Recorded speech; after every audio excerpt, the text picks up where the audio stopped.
Hey teachers, Haley here at Teacher's Pet, and I am back for part 5 of this show and tell series where I have been really breaking down a class that I taught in spring 2025. It was a 2000 level kind of project and writing based course, which I did a lot of universal design, ungrading kind of ideas, and just a very sort of non-traditional type structure for it.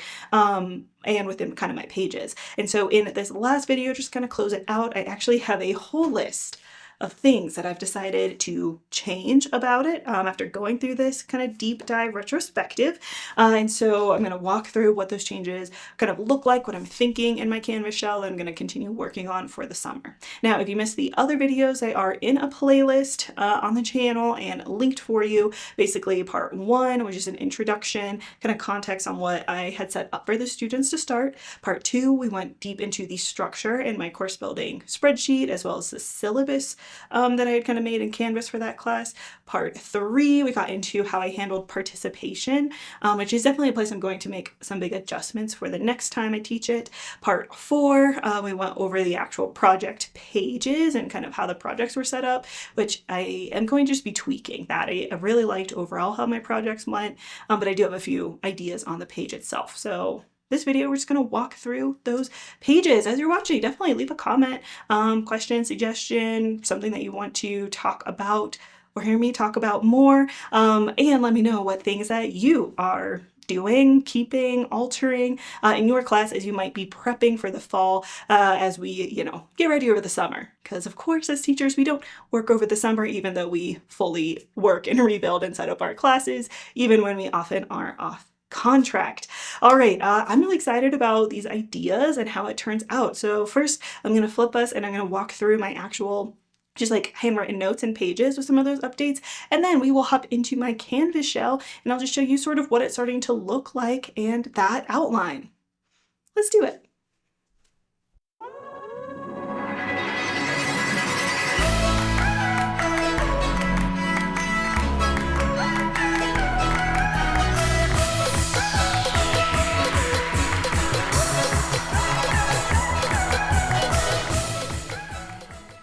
All right, so in terms of the main things that I am adjusting that we'll see kind of in my Canvas shell, my big kind of thoughts. Here's my kind of list of changes. I am going to go in and rename quite a few things, just because I did have a few comments, students being like, oh, the names were confusing, which I definitely am guilty of getting a little creative with it. So I'm going to rename a few key things. We'll see.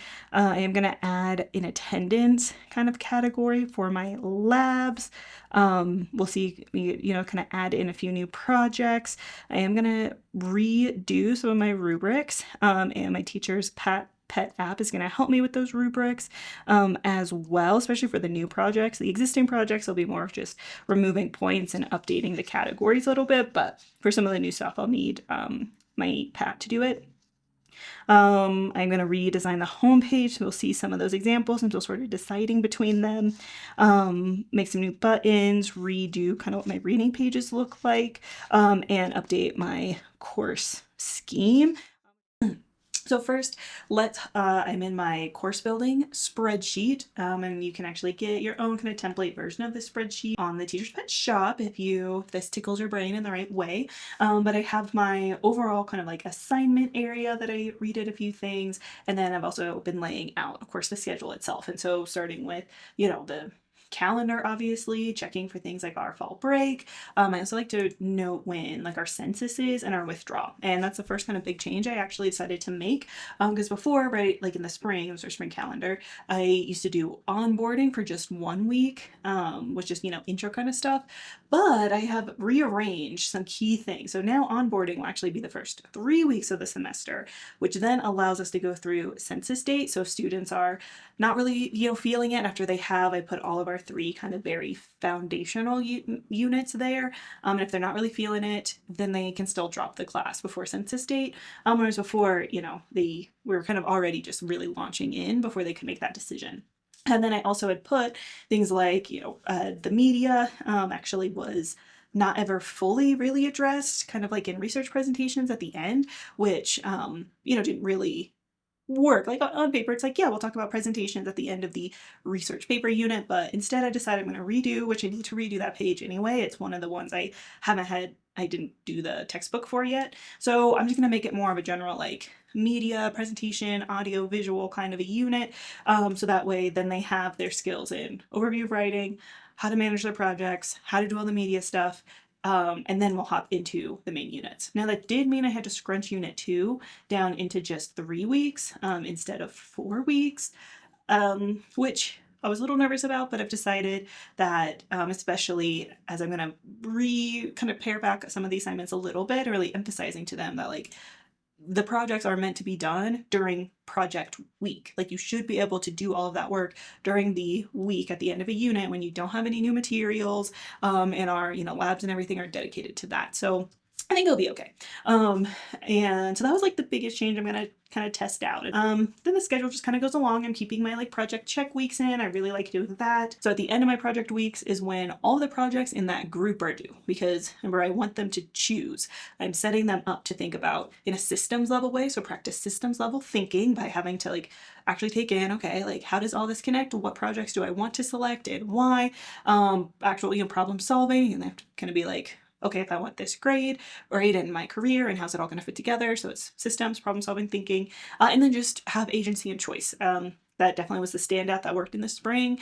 They liked, feeling like they had choice and empowerment, and instead of, sort of begrudgingly doing projects because I told them to. I also saw higher quality projects because now, they knew they said, I'm going to choose to do this one.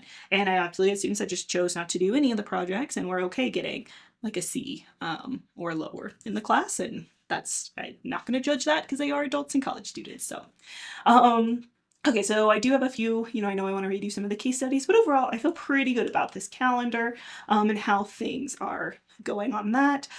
Then when it comes to the actual projects, I'm keeping my automatic 48-hour extensions. I loved that, just also from a paperwork standpoint and an accommodation standpoint. Just, yeah, you can turn it in up to 2 days late. You don't need to email me. I don't need to like stress about if I'm going to grant it or not. Like, just take it. That's fine. I literally don't care.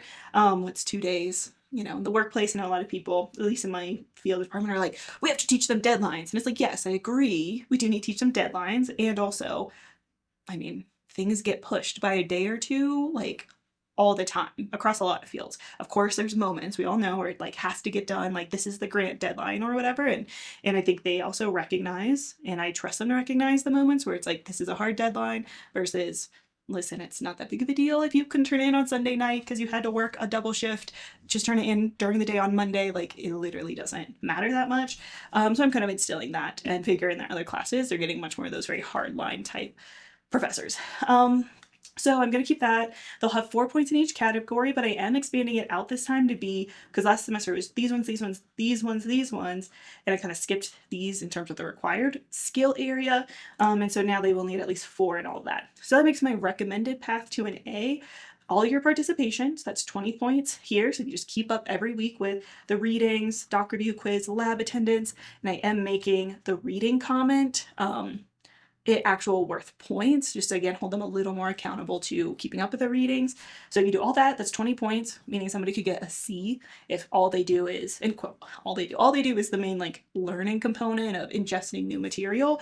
Great, I think that is worth a C if you like have taken in all the material from that class subject, that's fine. And then if somebody wants an A, sets them up really well because they'll be super prepared for the projects and have already gotten halfway there. So then I'm going to recommend they do the learning proposal and the retrospective, which is 4 points for that category, and then various other projects to equal the remaining 16 plus points spread out. So if I was a student, I would probably do something like one of the big projects that I really was excited about, and then like a medium project across all the things, plus all the participation, and boom, A is right there for me and ready. I also am updating the project status a little bit. Low key, this is how it was. The big projects took like a week, essentially. There are a lot of steps. Medium projects should have taken them a few days, and then the small projects are things that they can get done in like an afternoon if they are focused and know what they're doing. So I'm going to just emphasize that and put it in terms of like relatively how long they should be spending, and I'm going to really focus and push them to not to only spend that much. Like, don't be spending days and days and days on what should be a small project. Like, let's talk about what's going on that it is taking you that long, because it really shouldn't be, because efficient creative processes is also important to kind of teach them. So anyway, those are my like groups. It does equal now 93 total points. And again, there's a lot of options here, and I'm going to introduce dropping your lowest 2 scores from every group and category, or like basically only taking your highest 2 scores to just force them to make more of a choice and not be quite so stressed out. Because I had a few students that were like, it's so much work to do. And it's like, yeah, because you're not supposed to do it all. Like, have you not been listening? So I'm hoping this structure will really signal to them, like, make choices. What are the things you actually want and need to practice? So that's kind of what I'm working on. I'm excited. I think it's like laying out really well, and feels pretty good. So let's hop into Canvas itself.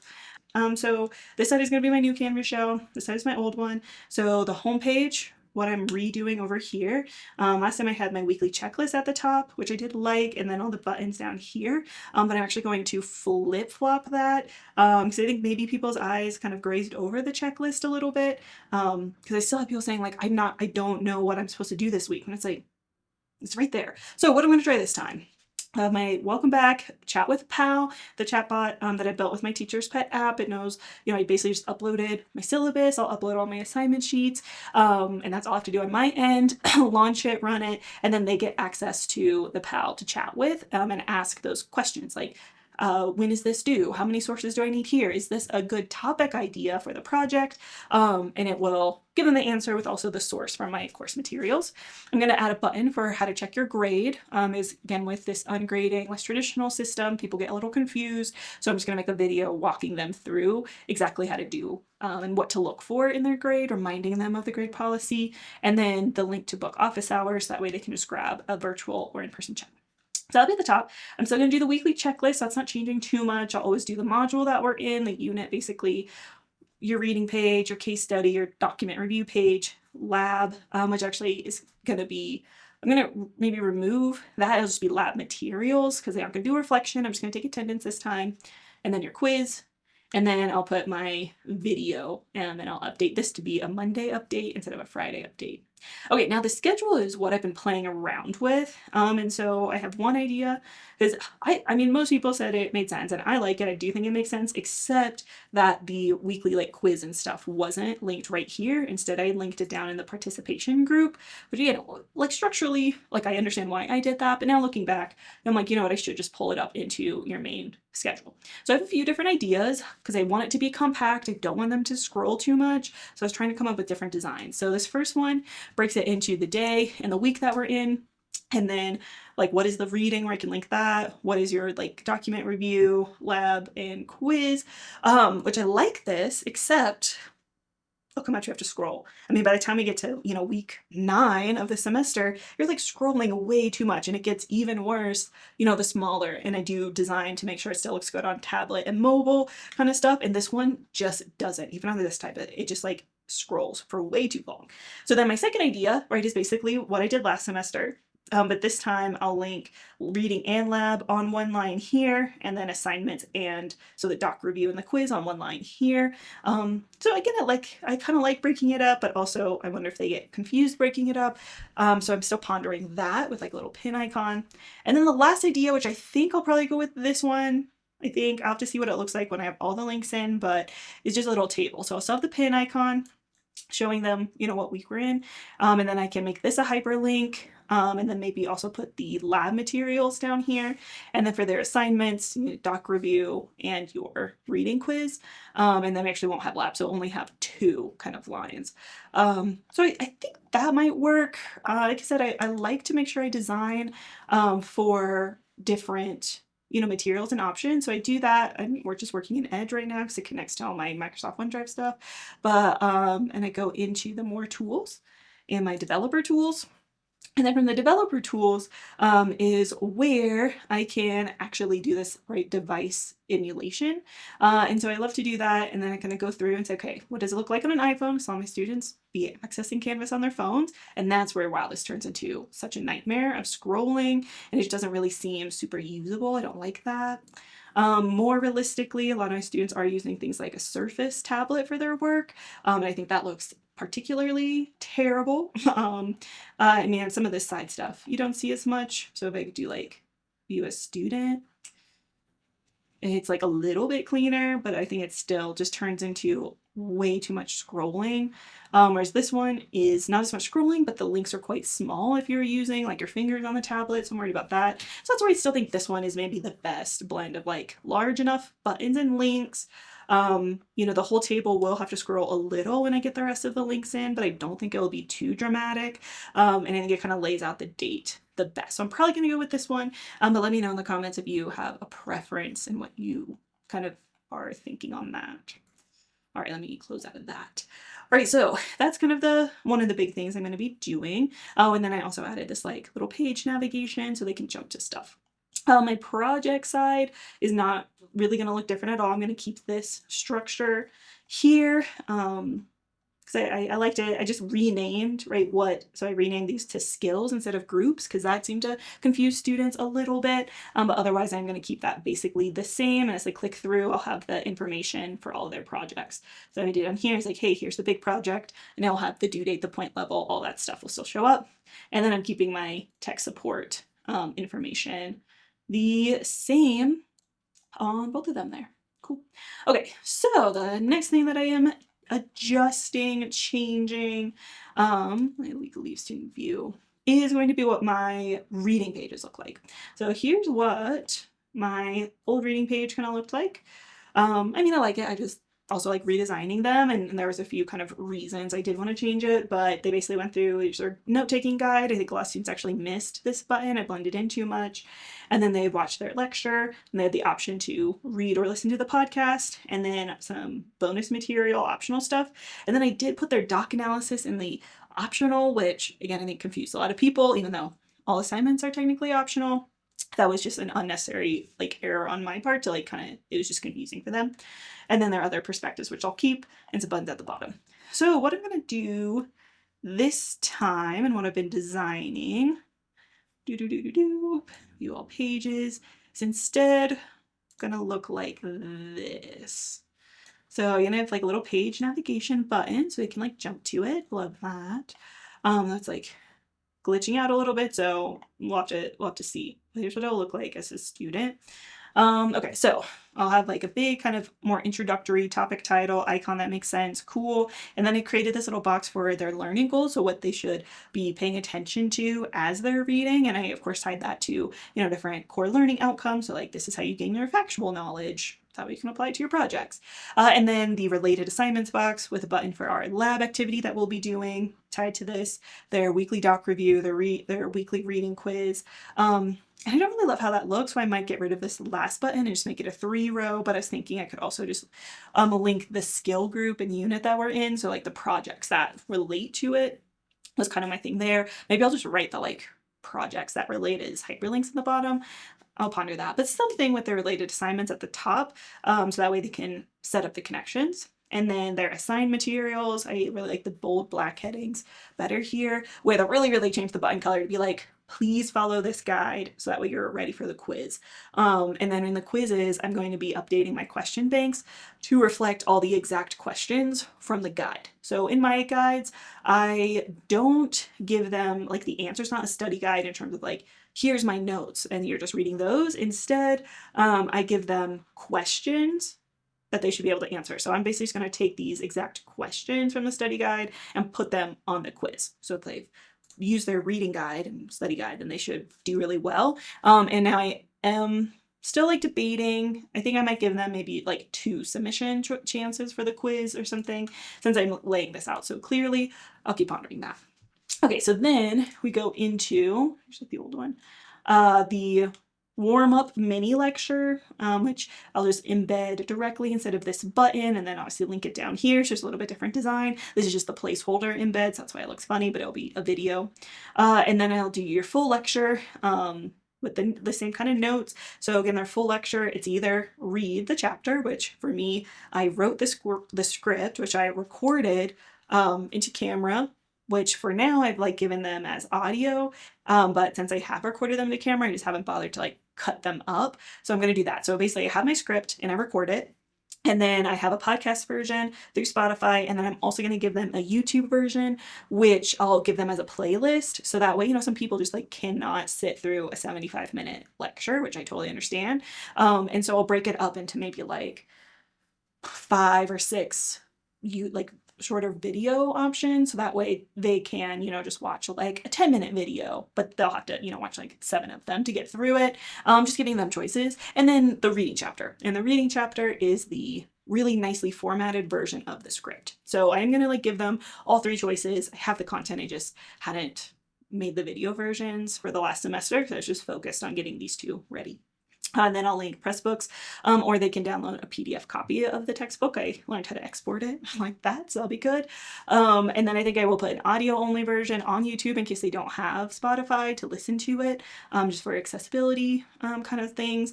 And then the playlist option, or I'll do like a supercut option if they would rather just watch a full 75 minutes.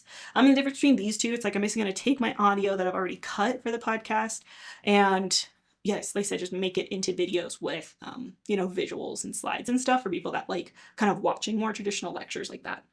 Okay, and then the bonus materials, bonus video, bonus research, and I'll just label it that way right into the author 1, author 2, other OER book perspectives.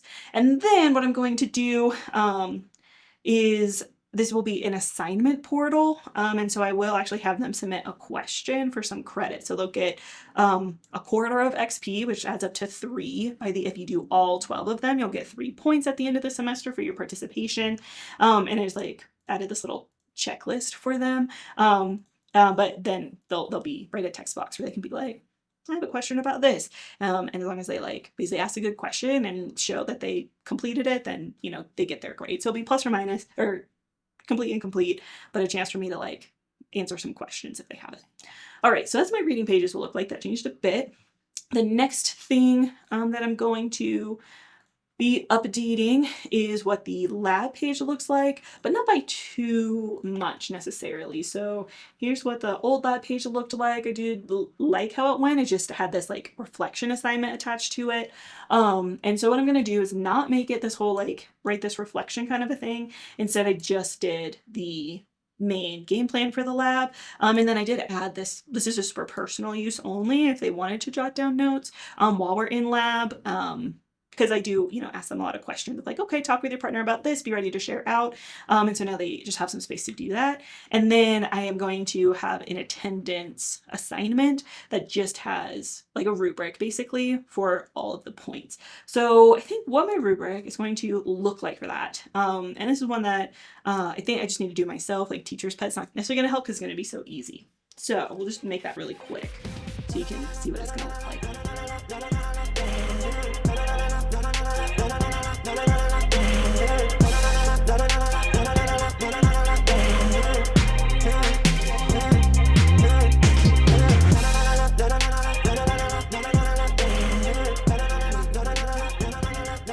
There we go.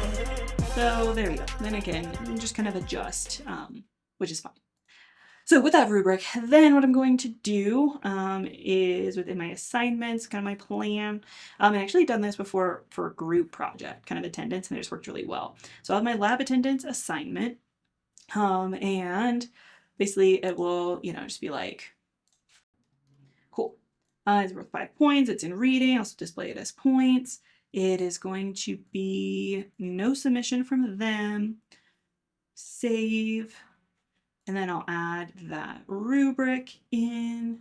And so now what I'll do is like every single week when I'm in lab, I'll just go around and I'm like, I always have time where I walk around and like chat with everybody, talk to everybody anyway. And so as I do that, I'll just literally mark off in the rubric, did you attend? Yes or no. And if they can't make it, you know, it's not worth enough points to necessarily harm them too much. So I think the accommodations team will be all right with that because there are so many other opportunities within the participation group to like make up those points in an like alternative way. So I think the accommodations will be fine with that. And I still will probably allow and count if they join the live stream as it's happening. I'll still count that as like attended as a way to help students who need that accommodation. Cool. All right, so there's my materials. Okay, the very last thing that I am changing in terms of my pages. So for my assignment pages, what that's going to look like this time instead.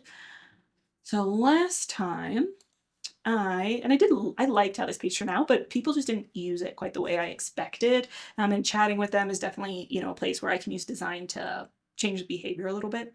So I love like the top part, what, skill we're in, all this important metadata. I'm still going to have our scenario because I want them to get in this like mindset, and I present the class like we're all working together like a tech writing firm and they're the interns and I'm like the internship manager. So all that's going to stay. But then I noticed a lot of people instantly went to just download a copy, which is fine. Like all of this info is there, but they didn't use it the way I like thought they were going to use it, because then I wanted them to go step by step through our project planning so they would understand the context, and then once they understood their like context of the project, they would actually look at the graded requirements. But a lot of people were like, I can't find the requirements. I'm like, okay. Then they get their skills, and then they would do step 2 once they understood all that, where they would grab the templates, but not enough people use the templates, or not enough people as I wanted them to. And for this class, it is part of their skill building is being able to use templates, because it is very, STEM context. And I want them to, right? It's makes everything is easier and better if you use a template when you're learning how to do something new. And I feel like not enough people were looking at the examples either. So when I'm turning it, I'm like, wow, this is very far off base. So in order to fix that, I wanted to move those key elements up to the top where people are going to be less likely to miss them. So my project templates are going to look like this. So I'm keeping the things that I like at the top, the scenario, all that. And I have these huge buttons for scope of work, which I will be rewriting the kind of downloadable into a client agreement. So that way somebody just like, straight download it. Again, you'll have all the same info, but, structured, right? It's more of a technical scope of work and like agreement document. So again, they get used to that kind of professional technical writing. So I will have to do a lot of work to just like rewrite those a little bit. The templates, right, immediately at the top, don't miss. They have their Word or their Google Doc option. And then the example, which is my example I've created. And while I was making the examples, I was recording it. So I do a speed build. And then I provide just some audio commentary over that speed build. So that's at the top, huge. I got the big black line, so your eyes get drawn right to it. Humongous. So hopefully they don't miss it. And if they do miss it, that's just like willful missings on their part. I don't know how to help them at that point. And then the graded requirements in their own section, not hidden or anything, big bold. So they can do that. And I added these little like checklist elements as well, so they can check off that they're doing all the requirements, especially now that I'm going into that specs standpoint. It's extra important that they have all of the key specs, which usually is somewhere between 5 and 8 things that have to be in the assignment. I'll have this area for their tools for the project, so that way they can return to exactly what it is like from class and everything that we discussed needing for this project. And then I redesigned my management cycle, because I do still want and need them to think about the project management cycle in terms of like their career and their creative work. So, I have kind of been playing around with this. I don't love it at the moment. So it'll be something like this, but I think I'll probably update it. And now it's like, okay, here's your 3 key steps. Just remember to do that. And it's things like project planning and resources. And then I have these little like flip cards. So that way they can get all this info that people are like, it's overwhelming, it's too much to read. And I'm like, true, but also that's kind of part of it, is you need to like be more comfortable and hold more space, like receiving a lot of info. And it's like a lot of bullet points. Like it's not actually that much content, college fam, but I'm meeting them where they're at because it is an intro level class. So anyway, hopefully this will be less intimidating for them. And so I'll be like, hey, can you identify the goals compared to your notes? Do you understand who the audience is? How do you need to write it? Do you understand the elements of the message? Do you know what the product's going to be, right? And then they'll have links and stuff to help them with that. Then we'll have their additional examples and inspiration, student samples, business examples, all in their project planning resource hub. They have their development resource hub, which again is where I'll put like the skills you're supposed to practice, how it relates to the workplace. So as they're developing it, they can like think in those terms. And then I'll have this little table, which I had put under the graded section, which again, like here's the skill, the spec that I'm going to be assessing and looking for on your project. And I'm going to be cleaning this up a little bit and having a few fewer specs. But here's exactly how you meet the functional level, showing me you can do that skill, that specified skill. And then here's like links to the help guides and resources. And then they have their assessment resources, which is where I record a little audio of me talking through the rubric and explaining exactly what I'm looking for, with a link to the transcript in case they don't want to or can't listen. They can read. Again, me, I'm straight up like, this is what I need to see on every single skill. And then more flip cards with, hey, did you meet the genre expectations? Here's some like tips there. Did you do the purpose statement? There's some tips there to look for. Did you remember about our design? Here's some more like tips and answers, visuals, and then they get into their editing ethics and polish. But again, just more like tips, materials, information for them to remember that we've talked about in class with different links and resources. So hopefully that makes them feel a little bit less overwhelmed by all the available information while still giving them all the information that they need and getting them more used to like engaging with, honestly, just like a lot of details for their project. Like there's like a lot of stuff that you should be keeping track of and doing. And then finally their final product submission, which I am not changing at all, which is really just the place where it's like, I found that a lot of students don't actually know how to like save their documents in different formats and stuff. So I'm just giving them tips and tricks and everything there and their feedback. Cool. So those are one of the bulk of the changes really that I will be making across all my pages and stuff. It's not tons, but there definitely is, of course, some stuff that will be updated. I'm pretty excited about. So if I go back into my course building spreadsheet, what I'll be working on the rest of the summer is basically in this prep tracking tab. And in that, right, is where for like all my assignments, you see I need to redo the base requirements because I am going to be, just making sure everything looks good and transferring it all into that new template. So that's why they're flagged as in progress. I'm going to redo my downloadables to be that scope of work client kind of work agreement so they get used to reading a project requirements that way. So I need to redo all of them. I'll be updating the rubrics. Some of them I'll be creating with Teachers Pet the app that I need from scratch. Others I'm just going to be like clearing out a few things that I don't want as a course specification and removing the points. And then anything else I just need to like check back over and make sure it's all good. But I'm pretty excited. And yeah, I think that the updates to this class are going to work out pretty well. Thanks for joining me on this show and tell of my class. It definitely, as we saw, there's so many things I'm tweaking and changing. I'm definitely excited. So it was absolutely helpful for me to do this series and really just talking through and walking through with y'all what had worked, what I liked, and what needed or could have been adjusted. So I'm really excited for this new iteration, and I do think it's building on a lot of the bright spots, the things that did work really well for me and kind of my students and my teaching style, and addressing some of those growth areas that, we also saw show up in the course eval. So some actually really genuinely helpful kind of critiques and ideas from those students. So I've had a really great time, and now I just have to go finish rebuilding or sort of putting in all of these changes into my Canvas shell. And I'm going to take a little bit of a break with the 4th of July holiday and everything as I get resettled into the rest of July. And so be on the lookout for new show and tell style videos and series as I also start really working on and building a brand new class. It will be an upper division online class. So I'll definitely start documenting that process before the summer is out. Otherwise, find that playlist with all the show and tell videos, like, subscribe if you're interested in, maybe having some co-workspace as we maybe all start really getting ready for the fall semester, and I'll see you around. So if you're teaching a summer class, I hope that you have a really great one. If you're prepping for your class, I hope that you share what you're doing, and I can't wait to see it. And otherwise, have a great summer and have a great class. Thank you.